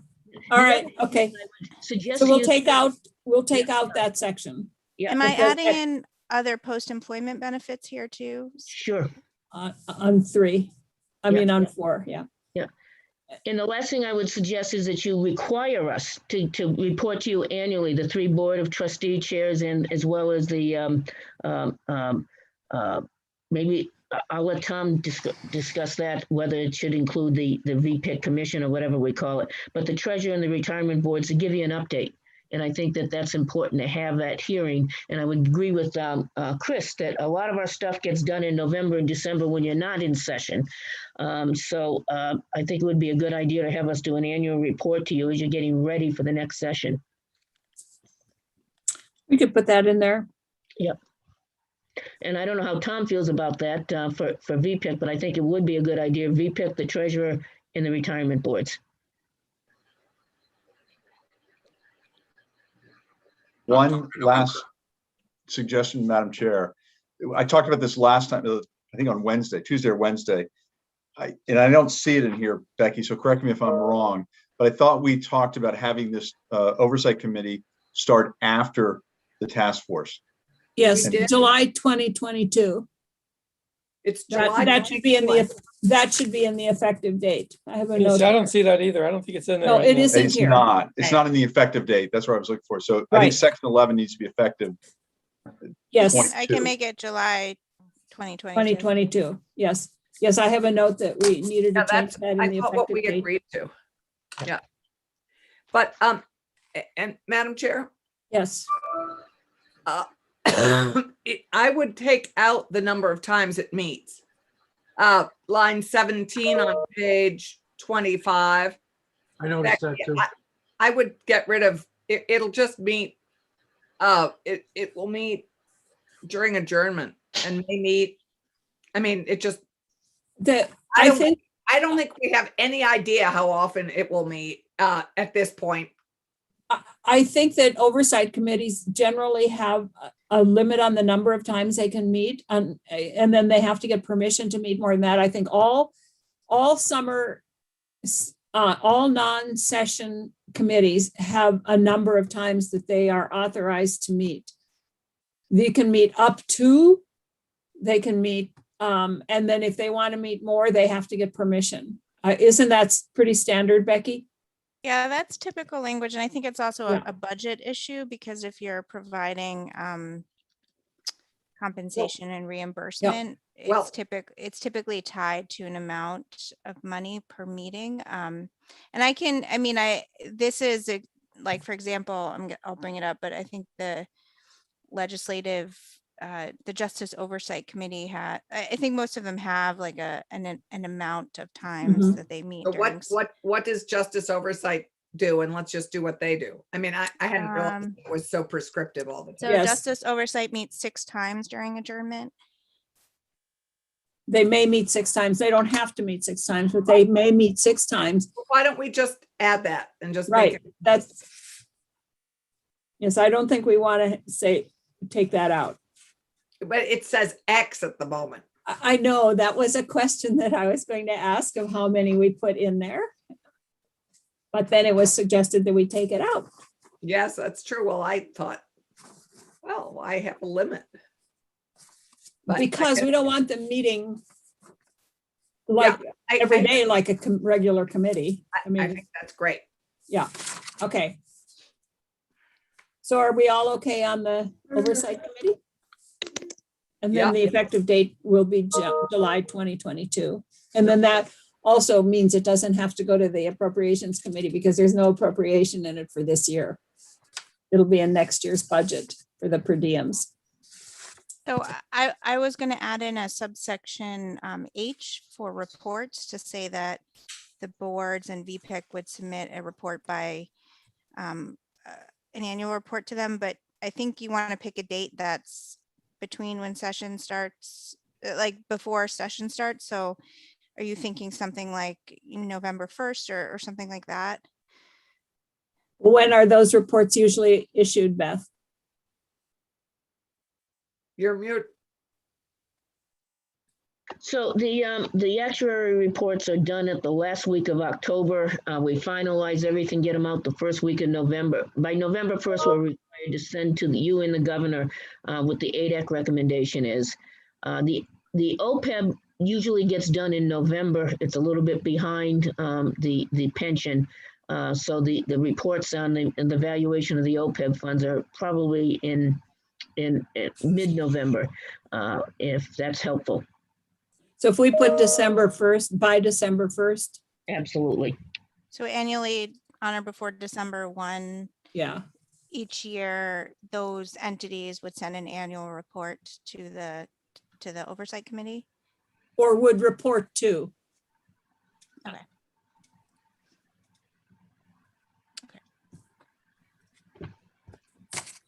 Okay. And can I read, just so I make sure I got this right, for the powers and duties? So I added in a new number 3 that was the same language that was in the task force. So I said the committee shall evaluate and make recommendations on issues of public policy relating to health benefit design innovation, state regulatory measures, and alternative methods of providing pooled healthcare benefits to both active and retired school employees to lower healthcare costs for employees, retirees, school boards, and the state. Was that the intent of the committee? I think so. Yeah. Okay. Works for me. Yeah, I think so. Thank you. I That think was so. all right. I think we have we have agreed on everything with the exception of 2 issues. And one is the makeup of the VPIC board and the other is the makeup of the task force. So which would you prefer to go to first, committee? May we stand for a moment and take, We can. In 20 minutes, we're back on the floor. So I don't want to take too much of a break here because we're going to have to come back after the floor. I have heard from the pro tem that it's going to be very brief. Can I ask Okay. also a maybe less controversial question too at the beginning of the bill that I just want to make sure that I got the right information on? Okay. So under the definitions for the new VPIC for independent, I think I missed whether you accepted that change for independent, which was taking out the disclosures. Yes. So there was an amendment on the House floor, which wasn't reflected in the version I think that you all saw, that made clear that, Oh, Heidi's amendment. yes, so Let's- that the individual, and so right now it says an individual has a direct or indirect material interest in the plan if the individual is a beneficiary of any of the plans. In the version on the House floor, it also added to that line, the individual or the individual's the spouse, parent, child, or sibling, I believe. I just have to double check that. So do you want to follow that or just keep as is? I think the idea was that when you took out the disclosure, sorry, they added, or the individual spouse, parent, or child as a beneficiary of the plan. So when you took out that disclosure, there was nothing in there that addressed whether somebody was a beneficiary of the plan, like through their spouse, for example, or their child or parent. I thought we got rid of that, of it.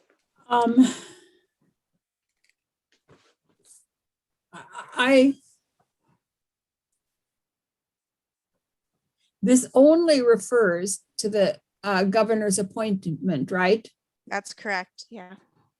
So the governor could not appoint somebody who has any relationship to one of the plans. If the relationships, or if it's their self, their parent, child, or sibling. Where are we, committee on that? Sorry, parent, their spouse, parent, or child. Those are the only relationships. So for example, Okay, if your spouse is a beneficiary of the plan, then you would be considered having a sort of indirect interest in the plan because of that relationship. Right. okay, so Tom, It would affect me too. The one concern I have with this that I'll bring up is that, say, for example, one of my kids comes home and gets a teacher's job. Would that automatically exclude me from potentially serving as chair?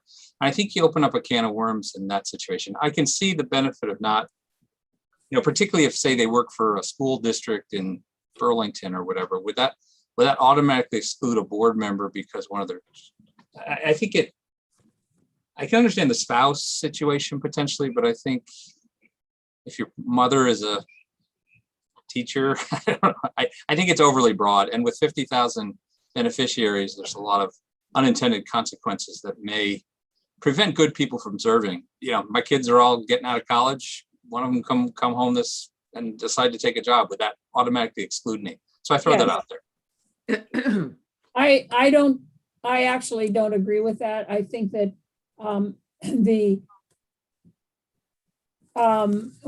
even in Mason's, when we talk about conflict of interest, it's if you have more of an interest than the general population,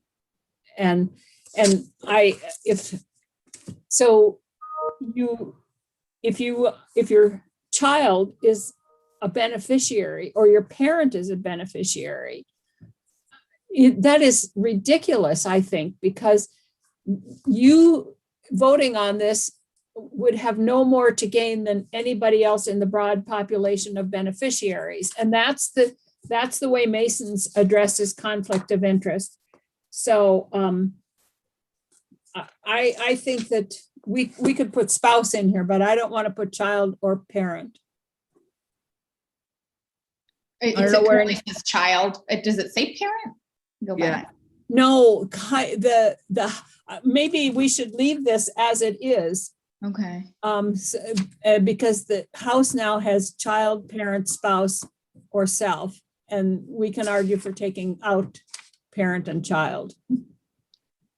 I find that compelling. I mean, a lot of people are related to teachers, so Yeah. spouse says something, but I mean, it will still maybe impact your thinking to know how your parent is doing in the system, but I don't think that's too close a conflict. I think you're thinking about them as a human being who you care about, which you could do with people you're not related to, but a spouse is right there with you all the time. I don't know. I really have, if you're independent, if your child, if you know your child is going to be harmed by something, are you going to actively support it? If you know your parent is going to be affected, I think independent is independent. I really have a hard time. I think, but I mean, Tom's right. Like, what if your kid becomes a teacher and you're like a really valuable member of the committee? You know, it's really limiting because I have 3 teachers in my immediate family. You know, I don't think it biases me that much. You know, I think bias, as you and I, as we all know, is often not necessarily something we all acknowledge. And I think that when you know somebody you care about and love and know is going to be affected, you may choose differently. I mean, you know, I'm trying to understand the decisions Vpic would make that would trigger this, because we're really making investment decisions that would be more involved with best practice or, you know, fiduciary standards, and we wouldn't be affecting beneficiary changes, to my knowledge. So, well, I imagine recusal would be important if we do. Yeah. I just don't think it. disclosure and recusal, but not Yeah. child and parent as a. I mean, if we think about the number of retirees from the state and the teachers that live in the state of Vermont, or the number of current employees, because it's both current and retired, right? And then we think that the chair, the vice chair, and the governor's appointee could not be related to any of those. And Tom is right. If his kid comes back to Vermont and gets a job with the state or with as a teacher, he's out. Or as a firefighter, or as any of the VEMR's members. There's so many different entities this could be triggered by. I think it's overly broad. I think it is. Well, I suggest we leave it just as we have it here. And the conference committee will work it out with the House, because it's their amendment. We don't have to agree with their amendment. but it's been incorporated into the bill. I mean, what But we are doing our own version of the bill. We are not looking at the House bill. right. I mean, we're doing a strike all version of the bill, and there are many things in the House bill that we don't have in here. I don't know why we would put this in just because it's in the House bill. Becky was just simply saying we had not looked at the House bill fully as we might, because it had not been incorporated into our version. That's all. Right. But I'm saying that I don't think we should change ours because of their amendment. I don't know, where are Senator Collmore? I say remain silent on it and battle it out in conference. Senator Polina? I agree with what Tom was saying about, if you're only talking about making investment decisions in this particular group, you're not talking about benefits. If your son or your daughter becomes part of these pension plans, you're just going to try to make the best possible investments. You don't get to say what the benefits are going to be. So I look at it that way. Maybe you should be required to be related to somebody so you're making the best. Right, you should have at least one teacher in your family. Right. Okay, so I'm going to suggest that we now have two issues, the makeup of the two, the task force and the Vpic board, that are the only outstanding issues that we have. Am I right about that? I thought, what did we do about the term limit thing? I forget what we decided to do about that. I think we took it out. We decided to leave it out until the Vpic consultant makes a Oh, recommendation. right. Okay, I remember now. Yep. Okay. I remember. Okay. And so what I'm going to suggest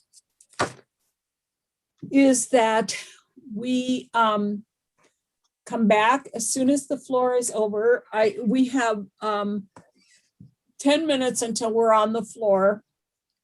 It might be wise if we took a 10-minute break and did whatever it is that we have to do during our 10-minute breaks. I, for one, am going to go pick a daffodil and come back as soon as we're done on the floor and hash out these last two issues.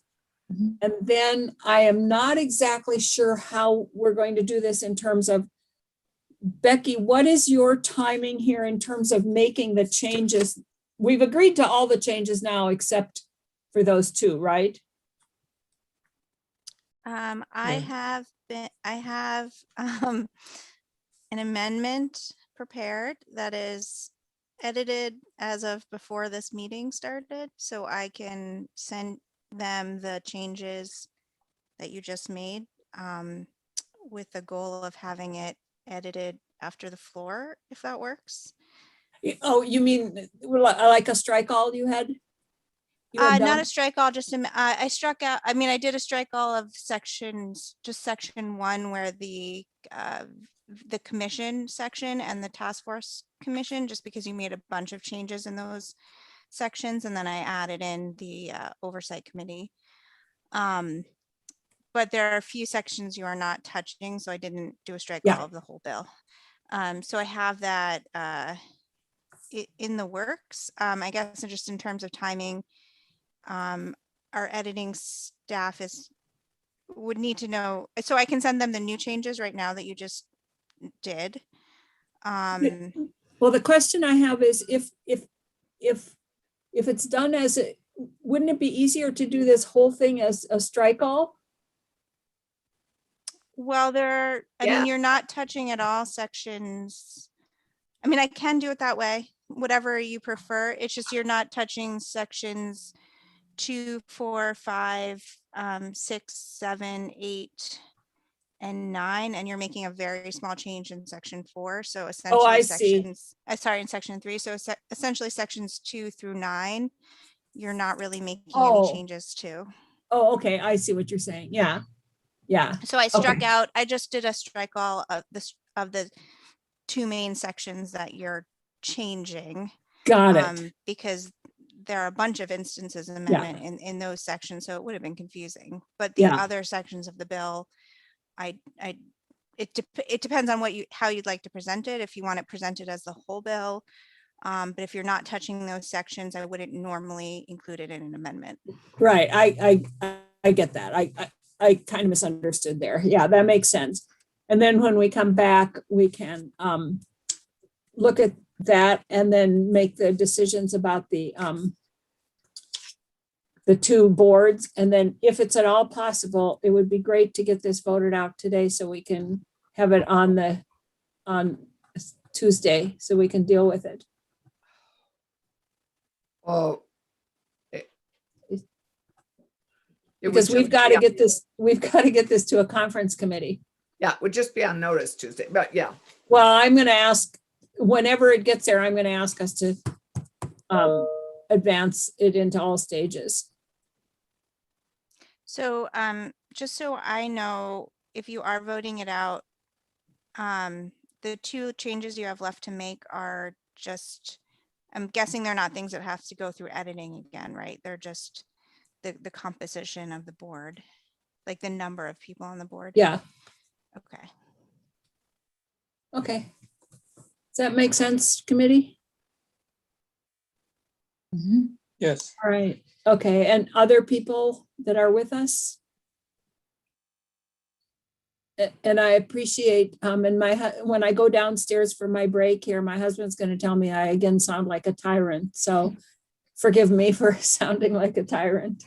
You sounded just fine. And I think we're making progress. No, I think we are. Is there a sense of how long the floor will be, just so I can Short. tell editing? It's going to be short.